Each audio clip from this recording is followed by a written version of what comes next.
বেনাপোলের বিপরীতে পেট্রাপোল সংলগ্ন এলাকায় বিজেপি নেতার তত্ত্বাবধানে চিন্ময় কৃষ্ণ দাস সহ সমস্ত সন্ন্যাসীদের নিঃশর্ত মুক্তির দাবিতে বিক্ষোভ সমাবেশ অনুষ্ঠিত হয়। এ বিষয়ে আরও খবর জানাতে সরাসরি যুক্ত হচ্ছেন সহকর্মী শেখ নাসির উদ্দিন।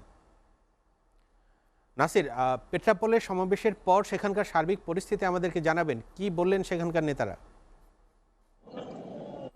জি আদনান, ধন্যবাদ আপনাকে। আপনি যেমনটা বলছিলেন যে আসলে বেলা 1টার সময় পেট্টাপোল অংশে এই বিক্ষোভ সনাতন ধর্ম তারা শুরু করে।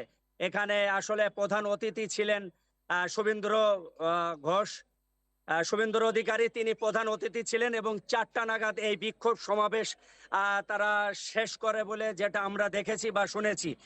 এবং এই বেনাপোল অংশে পাসপোর্ট যাত্রী ও আমদানি রপ্তানি দুই দেশের মধ্যে স্বাভাবিক আছে বলে যেটা ওসি ইমিগ্রেশন ইমতাজ আহমেদ জানিয়েছেন।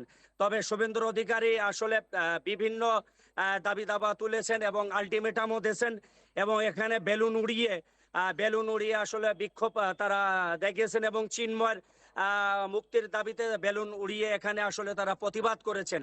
তবে বন্দর এলাকা স্বাভাবিক আছে, যাত্রী যাতায়াত স্বাভাবিক আছে। তবে 49 বিজিবির অধিনায়ক তিনি যেমনটা জানিয়েছেন, বিজিবি সীমান্তে সর্বোচ্চ সতর্কতা আছে এবং তারা দায়িত্ব নিয়োজিত আছে বলে যেটা আমাকে 49 বিজিবির থেকে জানানো হয়েছে।